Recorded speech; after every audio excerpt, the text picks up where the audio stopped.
Probably one of the best ways to catch really big walleyes is crankbaits. Not only can they look like food and get an eating bite and look like a little minnow going around down there, but a lot of times they can also cause a reactionary strike. So even if the fish aren't hungry, they want to strike out and bite it. So I had an opportunity out here in North Dakota. I'm out here with my good friend Jim Carroll, and it's a really good place to show you something called contour cranking. It's a way to fish structure with crankbaits. And the reason I wanted to show you this is because this is good anywhere you go. You can fish it in rivers, reservoirs, lakes, Great Lakes, anywhere there's walleyes on structure, especially big structure, you can use this technique. So we're going to go out and pull some crankbaits, we're going to cover some structure, and we're going to show you the next bite. Just looking for the next bite, next bite, next bite. Just looking for the next bite.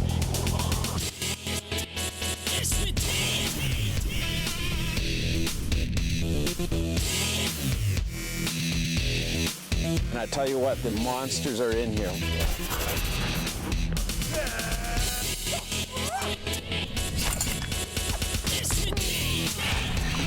You know, this is a popular fishing area with all these lakes around here.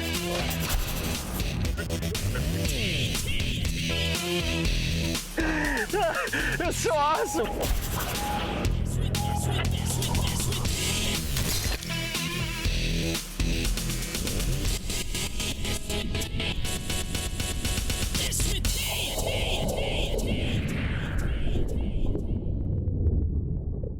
Trolling generally always means covering more water, but specially targeting contours is a highly effective technique for catching walleyes. But one of those points came out a little bit, and I got up a hair shallow, and I turned out, and just as it swept out and this number 7 came across that point, we got him.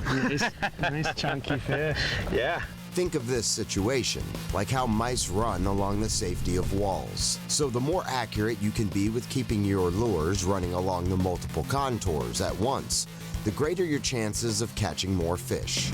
So we're trolling along a break line today, and we found the walleyes are in a pretty narrow zone on that break. So to target those fish, we want 4 lines straight behind the boat. We've got 2 mono rods way out on the side, way back behind, and then we're using 2 lead core rods off the back corners that are a little bit closer in. Now these lines have very different characteristics. As Keith turns the boat, the lead core lines will closely follow the path of the boat. They'll weave their way along the break, whereas the mono, being about twice as far back, will kind of like make big, wide, sweeping, mushy sorts of turns.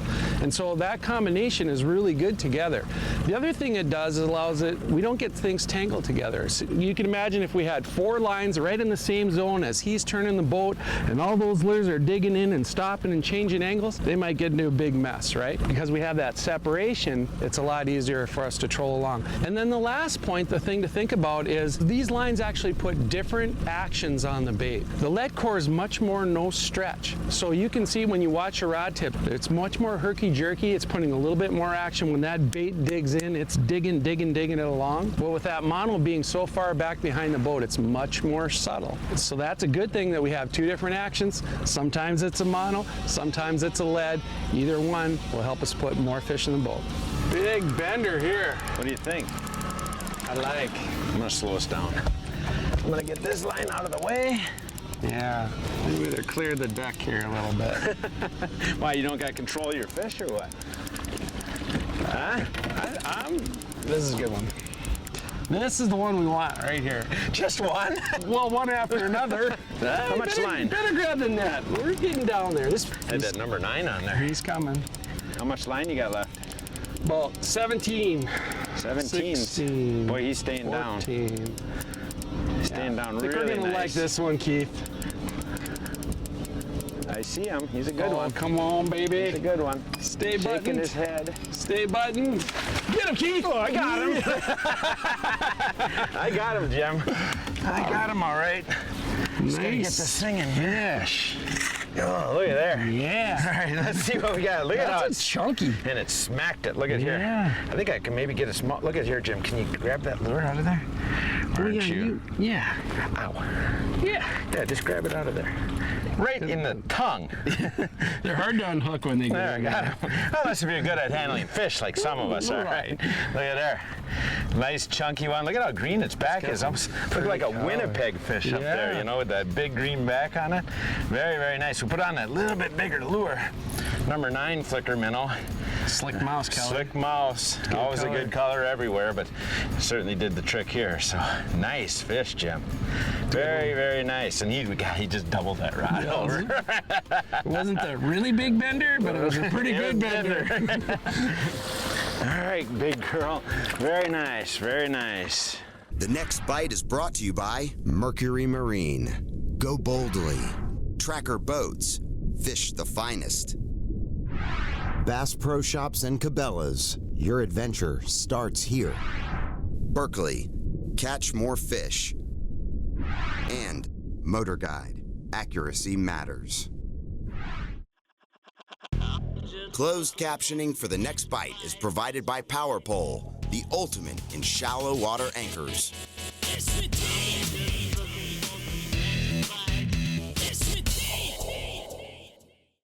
While crankbaits are a staple piece of tackle for catching walleyes in all kinds of situations, there is more to getting the most out of them than one might think. Yeah, there you go, Jim.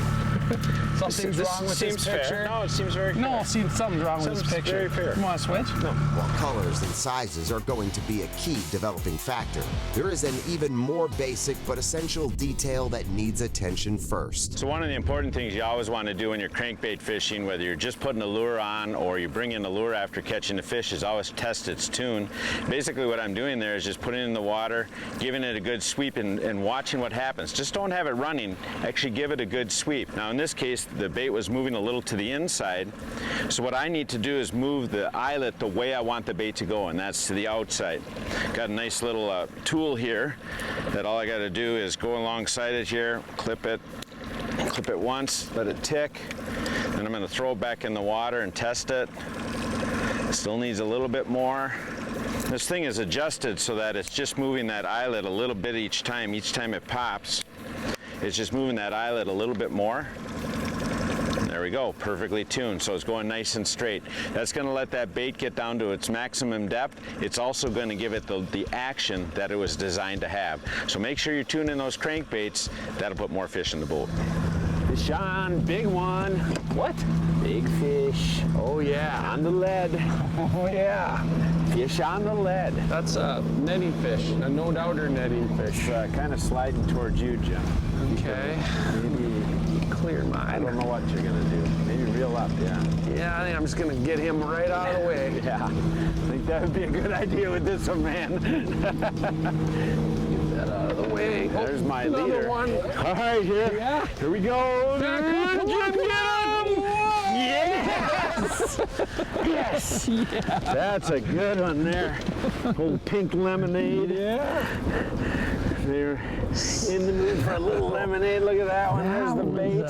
Fatty. A little 7, but on lead core. But I mean, we were only fishing like 10 feet of water there, but put her on lead core and it was just rattling away. And when it hit, my gosh, it was violent. Yeah, that was some It's just really somehow, just when they get up in that shallower water, how aggressively they want to hit these baits. pound it. I suppose that bait coming by, it's like, well, either I bite it now or it's gone. Yep, so right. they get after it. It's a gorgeous fish there. Yeah. Putting on some weight too. Yeah. Putting on some weight. I like it. All right, well, let's get her unconnected. You were right, just by one hook right in the back. And got her done. Big lemonade. Lemonade stand open here. All right, here we go. Back in the water you go, young lady. There we go. So one of the tools I use all the time when we're trolling crankbaits like this is we got to know how deep our lures are running. So I got this great little app on my phone called the Precision Trolling app, and it's got all the information, lots of different baits, and it's very, very easy to use. So I've got the number 7 flicker minnow pulled up. I'm targeting 15 feet right now, so I simply wheel down to 15 feet, and with 10-pound XT mono, I have to let 163 feet of line back. Now we've got 2 setups. We're running lead core. Well, we've we've also got that data as well. So all we have to do there is just click to change the line type, highlight the lead core, and to target that 15-foot level, we need to let back 53 feet of line. And so that's really awesome. So it really simplifies things, gets my baits quickly into the zone that I'm targeting. Now, if I want to pound those baits on the bottom, I'll let out a little bit more line. If I want them to run a little bit cleaner, I'll shorten them up. So to get your crankbaits in the right zone, the Precision Trolling app is a great tool. Certain conditional factors, such as weather, will almost always affect the behavior of the fish in some fashion. It's like a fat sauger. Oh, I didn't even see it was a sauger yet. Enough body on him, I thought for sure it'd be a walleye. Usually saugers are a little skinnier, but yeah, he's a fatty. Yeah. Down there eating them smelt probably, huh? And we got a blue smelt on. So. For example, shifting temps can cause the walleyes to move up and down on a break line. Nice fish. Not bad. Yeah, and a bigger lure. Yeah, we run 7s, 9s, and 11s. Got him on all of them. Yeah. If the bite slows or stops, don't be afraid to experiment with slight depth adjustments. There's one, Keith. There's one. On the lead. On the lead. I heard your rod holder creaking. Better get that net quick, because this is only out like 38 feet. And that lead You're calling for the net? Oh, he's up on top. Yeah, it's a decent fish. Oh, yeah. Fatty. Yeah, it's on the lead, and you wouldn't think in shallow water you'd do that, but Barely don't want to worry hooked. about it. Oh, man. Barely hooked, Keith. Just on the back hook. There we go. Nice. Very nice. Chunky. Yeah. The chunky monkey. Oh, look at here. What color I You decided brighten to it put up on. a little bit. Yeah, the weather turned a little darker, so I just went to a little brighter lure. Pink lemonade. But again, I mean, we're only fishing right now like 8, 9 feet of water. Yeah. But it's still using that lead core because you want to keep them lures separated so they don't get all tangled up. And this one didn't get tangled. It got tangled in the mouth of a walleye, didn't it? That's a good fish. We'll let him go.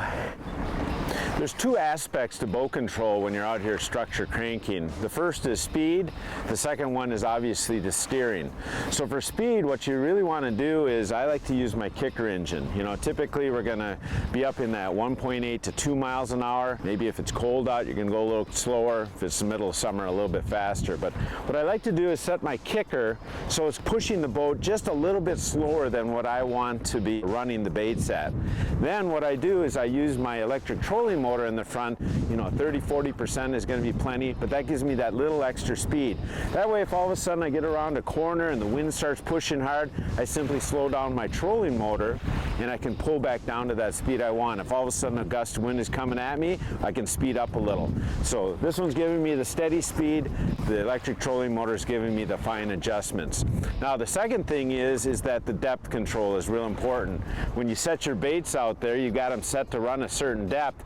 You want to try and hold that depth with the boat as much as you can because it keeps them baits in the zone that much longer. So what I want to do here is again just use my electric trolling motor because there I can make real quick adjustments with the bow of the boat, and of course the back of the boat will just follow it. If you're using your kicker to actually steer, it also works, but you're going to find you can't make quite as quick of an adjustment. So bow control, critical for this kind of fishing, as it is with most walleye fishing, but if you use the combo of your kicker motor for speed control and then that trolling motor in the front for the fine tuning of speed and turning, you're going to have it made. Oh yeah. Yeah. Big one. This is a good one. You don't think it's a northern? It's settling down. It's heavy. I don't know what it is. Where are you going to go here? He sort of wants to go your way. So try and get him over here. Need a little more room. Down to 19. Well, a little slow head shake, huh? Slow head shake, yeah. You want to come up 16 straight down. All right. Well, I see that tracer coming. Oh, boy, Oh big yeah. one. Yeah. Yeah. Oh, no, Keith. Little double clutch there. Little double clutch, but we got him. Nice one. That is a good one. Oh, number 9. You know, that's kind of interesting. People, a lot of times they think about when you're fishing shallower, you should go to a shallower bait so it doesn't dive deeper. But a lot of times you still want to stick with the bigger lures like this. Just, yeah, get them out of the net. Stick with the bigger lures like this to get bigger fish, but still run them in the shallow water, you know. That is a beauty right there. Yeah. Holy man. And he just smoked that rod. I mean, just, but then, like you said, he flattened out right away. Yeah. But again, I mean, people don't, a lot of times, you know, we were only in like 8-9 feet of water there and still running a big lure, but just shortening up the line a little bit. And man, he just hammered it. Got the big bite. The big bite, that's right. Well, get the big bite back in the water and let's get another one. All right, let's put her back.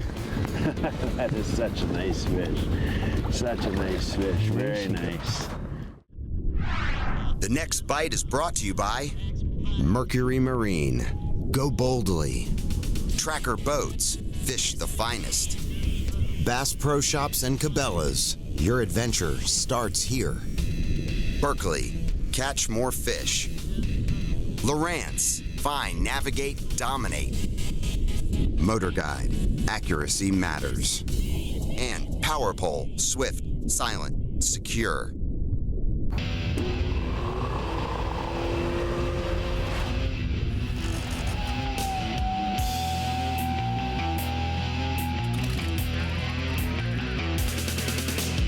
Hot topics, leading information, and tackle and techniques to make you a better angler. Presented by Mercury. It's been almost a year since I had the opportunity to run one of these new Mercury 4-strokes down at Lake X in Florida, and I came away extremely impressed. But what I really wanted to do with this outboard is actually put it on a hull that I'm extremely familiar with, and we're sitting in a Nitro ZV19, a hull that I've run a lot over the last few years. You have the lightweight feature of this engine, makes that boat have a very good hole shot, mid-range, and top end's absolutely phenomenal as well. So you have all the performance put into that, and you get it because of the high displacement. These engines are extremely high displacement. This is a 200 horse, it's actually a 3.4 liter, so the most in the entire category. The next thing that we really want to look at when it comes to the different customization of things that you can do with these new 4-strokes is the throttle. You can go with a mechanical throttle or the digital throttle with steering. You can go with hydraulic steering or electro-hydraulic steering. So different options there depending on what you're used to using and what you really want in your budget. And then when we go into the different size motors that this is available in, like I said, 175 up to 300. When you get to the 250 and the 300, those are V8s. So a lot of different options. You can also change the panel coloring on these engines to match your boat as well too. When you look at this motor, you get top-notch performance, you get top-notch looks, and you get top-notch customization. While using a combination of monofilament and lead core to carefully control your crankbaits over various depths to troll for walleyes is important. Even more interesting is the fact that larger crankbaits don't necessarily mean fishing deeper depths. Stick with the bigger lures like this to get bigger fish, but still run them in the shallow water, you know. That is a beauty right there. Holy man. When the fish are active, calculating your speed, line type, and crankbait of choice can unlock tremendous possibilities. This ain't a big bend, this is a huge bend. A big bender. Catching bigger fish using even larger lures in shallower water. I hope this is a walleye because it's a monster. That's the walleye. Slow the boat down, That Jim. is the one. Wow. I'm actually That is going to be an absolute giant. I'm gonna put the trolling motor in reverse. There, I got it reversed, so I'm coming. Put you in neutral. Walleye or pike? I have no idea. It's powering. It's just, I can't believe how hard it's pulling. It's Oh, got it's this, a big walleye, Keith. I You just saw saw it? it. I just saw it. It's a big walleye, Keith. Come on. Get him! Oh yeah! Nice. Here's why he was fighting so funny. He got one hook in the middle of the corner of his mouth, and the other hook kind of pinned him on the top of the head. Hey. That's all right. He was digging. Made for a very good fight. Let me just get this little piece of this net off of here. Nice fish. Let me just get this little piece of this net off. There we go. Oh yeah, it pinned him right. Sharp hooks. Oh, that one's He's got some beef to him. that huh? one's been eaten. Yeah. All them smelt we're seeing out there. Got to be eating some of them, right? There we go. Got the one out of his mouth. Got the one that made him fight good. He's a nice fish. That was a beautiful fish. I thought you had the giant. Yeah, I did too. And then when you said, "Oh, I saw him," I'm like, "Oh man, if this really is a walleye, it's still a great fish." Yeah. it was fighting hard. I caught a lot of fish, but that one was really bending that 10-foot pole. That's a beauty. All right, that's a good fish. Nice job with the net, man. That was a fun fish there. Oh, and he is gone. So to get your Walleye it was. Not the right size. No. Yeah. Sagarama. Look at it. They're like brothers from another mother.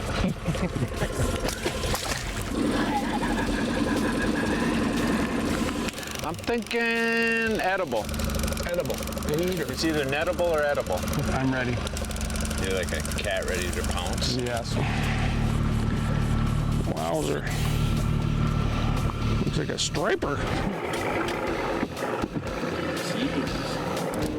Oh, it's a nice one, Jim. Good call. Oh, beauty. Good call, Jim. Boy, you can call the walleyes. Yes, I can. Why bass? A rye bass? Wabash. Interrupt my jerky. It's a jerky one. A jerky white bass. Why do you do it? Why do you do it? The NextBite.tv features seasonal articles, videos, and even full episodes. For everything related to The Next Bite, check us out online or on Facebook at The Next Bite TV.